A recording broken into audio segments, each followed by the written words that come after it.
আমি আমাদের চোখের পানি তাদের কোনো প্রয়োজন নাই, আমাদের মায়া কান্নার গাজাবাসীর কোনো প্রয়োজন নাই। গাজাবাসীর প্রয়োজন অর্থনৈতিক সাপোর্ট, গাজাবাসীর প্রয়োজন সামরিক সাপোর্ট, গাজাবাসীর প্রয়োজন এমন একটা জাইশ, এমন একটা ফোর্স যেটা বাহির থেকে গিয়ে বাইতুল মুকাদ্দাসকে উদ্ধার করবে ইনশাআল্লাহ। আর আপনারা ভবিষ্যৎবাণী শুনে রাখবেন, ইনশাআল্লাহু আযজা ওয়া জাল আল্লাহ রাব্বুল আলামিনের এই বান্দাদের মধ্যেই এমন একটা জাইশ, এমন একটা দল আল্লাহ পাক সৃষ্টি করে দিবেন ইনশাআল্লাহ।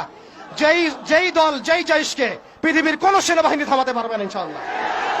শেষ পর্যন্ত তারা বাইতুল মুকাদ্দাস মুক্ত করেই ছাড়বে ইনশাআল্লাহ। শুধু সময়ের অপেক্ষা। তারা আমাদেরকে অপশন দিয়েছে, হয় আমাদের দাস হও, না হলে মরো। শেষ কথা, তারা আমাদেরকে অপশন দিয়ে দিয়েছে, হয় আমরা তাদের দাসত্ব করব, না হলে মরবো। আমরাও বলে দিচ্ছি, আমরা দাসত্ব করব না। আমরা হয় শহীদ হব, অথবা স্বাধীনতা ছিনিয়ে নিয়ে আসবো ইনশাআল্লাহ।